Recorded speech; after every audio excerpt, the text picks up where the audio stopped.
Welcome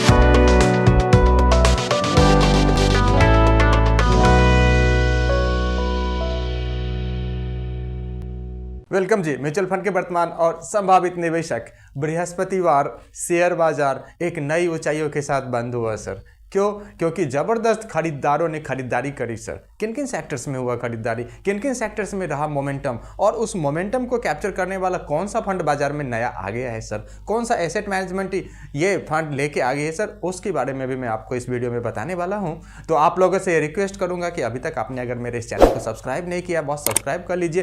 तमाम चीज़ें आपको बताने वाला हूँ इस मोमेंटम फंड के बारे में, जो कि हाँ यूटीआई वाले लेके आए हैं। यूटीआई एसेट मैनेजमेंट कंपनी, जो कि पिछले 60 साल से जी भारत के अर्स्टवाइल मैनेजमेंट कंपनियों में से एक है यूटीआई। तो यूटीआई एक क्वांट फंड लेके आया है सर, जो कि इसी तरह के मोमेंटम को कैप्चर करते हैं जिस तरह का मोमेंटम कल बाजार में देखने को मिला, अपर साइड मोमेंटम। और कल की बात अगर आप देखेंगे तो सर सेंसेक्स की अगर बात करूं तो पीछे मैंने लिखा है सर, देखो लगभग 1500 के आसपास अपर मोमेंटम था इसमें, सेंसेक्स में, सेंसिटिविटी इंडेक्स में। और वही निफ्टी में अगर देखेंगे तो 450 के करीब का अपर मोमेंटम था। ऐसे ही मोमेंटम को कैप्चर करने के लिए बनाए जाते हैं सर मोमेंटम क्वांट फंड। क्या बोलते हैं उसको? Quant fund. तो यूटीआई एक क्वांट फंड लेकर के आई है सर। ये एनएफओ अभी चल रहा है, पिछले कल से चल रहा है, और 16 जनवरी तक यह एनएफओ मार्केट में अवेलेबल रहेगा। इसमें आप पैसा लगा सकते हैं। लेकिन मैं ये नहीं कहूँगा कि सब लोगों के लिए ये फंड अच्छा रहेगा, क्योंकि म्यूचुअल फंड इंडस्ट्री में एक चीज़ बड़ी ही साफ तरीके से ये कही जाती है कि अगर आप कौन सा फंड अच्छा है, कौन सा फंड अच्छा है, हर फंड अच्छा है, लेकिन हर फंड हर व्यक्ति के लिए अच्छा नहीं है। वो फंड आपके लिए अच्छा है जो आपके फाइनेंशियल गोल को मीट कर सकता है। तो आप भी इसमें देख लीजिए, क्या ये आपके फाइनेंशियल गोल को मीट कर सकता है यूटीआई का ये क्वांट फंड। यहाँ पे आपको कंफ्यूज होने की जरूरत नहीं है। कंफ्यूज किस चीज में होने की जरूरत नहीं है, क्योंकि क्वांट एएमसी अलग है, क्वांट एसेट मैनेजमेंट कंपनी अलग है सर, और ये यूटीआई का क्वांट फंड है, जैसे एसबीआई का क्वांट फंड और बहुत सारे एसेट मैनेजमेंट कंपनियों का क्वांट फंड है। बेसिकली क्वांट एक थ्योरी है जिस थ्योरी को फॉलो करके फंड मैनेजर्स स्टॉक पिक करते हैं।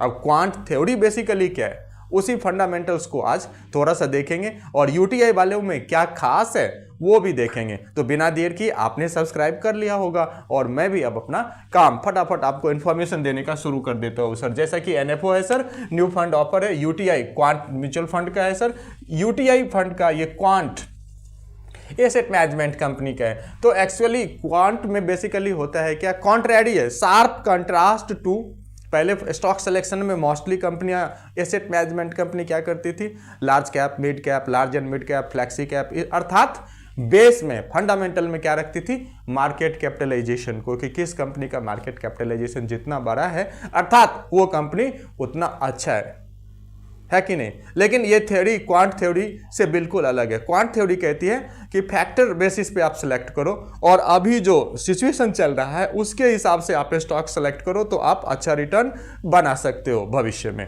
ठीक है, तो उसमें सर 4 पिलर है, ये क्वाड्रेंट वाइज आपको दिखाता हूं, पहला, दूसरा, तीसरा और चौथा। इसमें वैल्यू, इसमें आप देखोगे कि वैल्यू फिल्टर लगाते हैं, 4 फिल्टर लगाते हैं सर, उसमें 1 फिल्टर लगाते हैं और यहाँ पे 4 फिल्टर लगाते हैं, यही फर्क है। कौन कौन सा? पहला फिल्टर लगा दिया वैल्यू फिल्टर। वैल्यू फिल्टर में क्या क्या देखते हैं कि वैल्यू की प्राइस अर्निंग रेशियो क्या है उस स्टॉक का, जिस स्टॉक को हम सिलेक्ट करने वाले हैं, करें या ना करें। प्राइस अर्निंग रेशियो जैसा कि आपको पता है कि 5 रुपये कमाने के लिए कितना रुपए में, 1 रुपये कमाने के लिए कितना रुपए में लगाता हूं, that is called price earning ratio. ऐसे ही प्राइस बुक वैल्यू रेशियो है, और same time price share ratio है, डिविडेंड यील्ड है, मोट भी इसमें वैल्यू कंपनियों में देखते हैं। मोट का बेसिकली मतलब क्या होता है, ठंडा, मतलब याद आ गया होगा कोका कोला, यही मोट काम करता है सर। अगर मैं आपसे बात करूं सर्फ क्या है, डिटर्जेंट पाउडर है, बट डिटर्जेंट पाउडर मतलब सर्फ। इस तरह से जो ब्रांड बिल्डिंग होती है, that brand building started from मोट। तो इस तरह से जो वैल्यू कंपनियों में ये सारी चीजें देख करके स्टॉक सिलेक्शन में एक पैरामीटर रखते हैं। दूसरा पैरामीटर रखते हैं सर वॉलेटिलिटी, कितना लो वॉलेटिलिटी लॉन्ग टर्म होराइजन में रहा है। ठीक है, रिटर्न तो काफी अच्छा दिया है, मगर वॉलेटिलिटी कम है कि नहीं, ये भी देखते हैं सर सेकेंड क्वाड्रेंट में, जिसमें कि रिस्क एडजस्टेड रिटर्न रहता है, स्टैंडर्ड डेविएशन रहता है, यानी अगर इन शॉर्ट कहते तो VMM वॉलेटिलिटी मेजरिंग मैट्रिक्स रहता है इसमें, कि रिस्क एडजस्टेड रिटर्न। रिस्क 10% का दिया है और आपका वॉलेटिलिटी अगर 5% रहा है तो उस हिसाब से 2% का उसका RAR बना दिखाएंगे आगे एग्जाम्पल के साथ। तो आपने दो क्वाड्रेंट फंड में वैल्यू देखते हैं तो क्वाड्रेंट सेकंड में वॉलेटिलिटी फैक्टर को देखते हैं। थर्ड, क्या वो स्टॉक्स क्वालिटी स्टॉक्स है कि नहीं, या केवल ग्रोथ लेकिन बाद में एकदम से डंप हो जाएगा, क्या हो pumping and dumping crypto type तो नहीं है ना, ये भी देखना पड़ता है। बैकिंग अच्छी है ना, quality stock, return on equity देखना पड़ता है, फाइनेंशियल लिवरेज भी देखना पड़ता है, और अर्निंग पर शेयर कितना रहा है ये भी इसमें देखना पड़ता है। आगे अगर आप बात करें तो एक और इम्पॉर्टेंट फैक्टर है इसमें मोमेंटम का, और मोमेंटम में भी अगर थोड़ा और इन डेप्थ घुसें रिसेंट मोमेंटम का, अभी क्या मोमेंटम चल रहा है, तो ये चारों क्वाड्रेंट पे बराबर फैक्टर एनालिसिस करते हैं, अल्फा स्कोरिंग करते हैं। अल्फा स्कोरिंग क्या होता है, अल्फा जहां भी लगा देंगे मतलब एवरेज से ज्यादा, एवरेज से जहां भी आउट परफॉर्मेंस आएगा दैट विल कॉल्ड अल्फा। तो इन चारों फैक्टर को ध्यान में रख के यूटीआई वाले क्या करते हैं, सबसे पहले तो क्या फिल्टर लगाते हैं, 1800 कंपनीज को इकट्ठा करते हैं सर, बड़े वाले फिल्टर में रखते हैं। दूसरा एसेट मैनेजमेंट कंपनी यूनिवर्स तैयार करते हैं, उसमें 438 कंपनियों का 438 कंपनी, इसमें लार्ज कैप भी है, मिड कैप भी है, स्मॉल कैप भी है, तीनों ही कैडर से हैं, प्लस वॉलेटिलिटी वाले भी हैं, लो वॉलेटिलिटी वाले भी हैं, रिसेंट मोमेंटम वाले भी हैं, इसमें क्वालिटी वाले भी हैं, और इसमें वैल्यू वाले भी हैं। अब इन 340 में से 438 में से 342 को क्या करते हैं सर, अल्फा स्कोरिंग देते हैं कि किसने लो वॉलेटिलिटी में भी किसकी वॉलेटिलिटी लो रही है स्टैंडर्ड से, वैल्यू में भी किसने अल्फा रिटर्न जनरेट किया है। अगर आप बात करें मोमेंटम में भी तो किसका कि अल्फा मोमेंटम रहा है, मींस कि एवरेज से ज़्यादा रहा है। इसी तरह ग्रोथ में भी किसने मैक्सिमम ग्रोथ बनाया है। इस आधार पे सर इन्होंने 342 का एक मैट्रिक्स तैयार किया, फिर फैक्टर वेटेज देना शुरू किया, और फैक्टर वेटेज देने के बाद 50 से 100 कंपनियों को इन्होंने निकाला, और उसमें आपके पैसे को ये लगाएंगे। सेम टाइम आपको ये भी बताता चलूँ कि क्वार्टरली या सेमेस्टर बेसिस पे ये इसको इन एंड आउट भी करते रहेंगे, इन चारों ही बेसिस पे। तो एक पैरामीटर जहाँ पहले रखा जाता था केवल market free float market capitalization को बेसिस बनाया जाता था, यहाँ यूटीआई के इस क्वांट फंड मॉडल में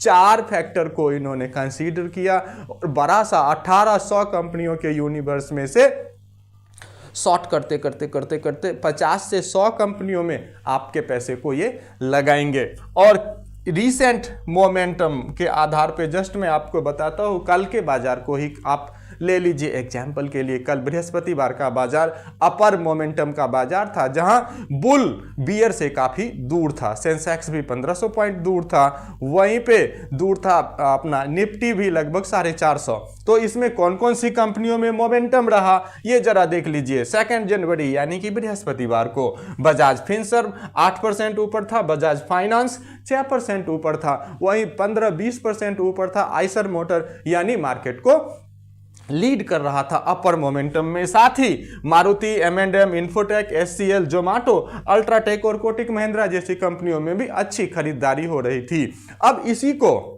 आप चारों में अगर देखेंगे कौन सी इसमें वैल्यू कंपनी है, कौन सी इसमें मोमेंटम वाली कंपनी है, कौन सी क्वालिटी कंपनी है, कौन सी लो वॉलेटिलिटी कंपनी है, अगर आप ध्यान देना चाहें तो बजाज की ये दोनों कंपनियां क्वालिटी कंपनी है, फिनसर्व और फाइनेंस की कंपनियां, वहीं आइसर भी एक कह सकते हैं कि रिसेंट मोमेंटम वाली कंपनी है, रॉयल एनफील्ड इनका कोर प्रोडक्ट है, Kotak Mahindra value company, UltraTech value company. Maruti के बारे में तो ऐसा भारत के बाजार में कहा जाता है कि मारुति मतलब हार्ड कैश, इतना वैल्यू बना के रखा है मारुति में। तो कुल मिला के कल के गेनर्स में अगर आप नजर डालेंगे तो एक चीज आपको नजर आएगा कि इसमें वैल्यू वाली कंपनी भी है, लोअर वॉलेटिलिटी वाली कंपनी भी है, क्वालिटी कंपनी भी है, और रिसेंट मोमेंटम वाली कंपनी भी है। अगर आपका पैसा किसी क्वांट फंड में लगा हुआ है, इट मीन्स कि आपके को बैलेंस्ड रिकवरी देखने को मिला होगा। ऐसा ही सर यहाँ भी यूटीआई के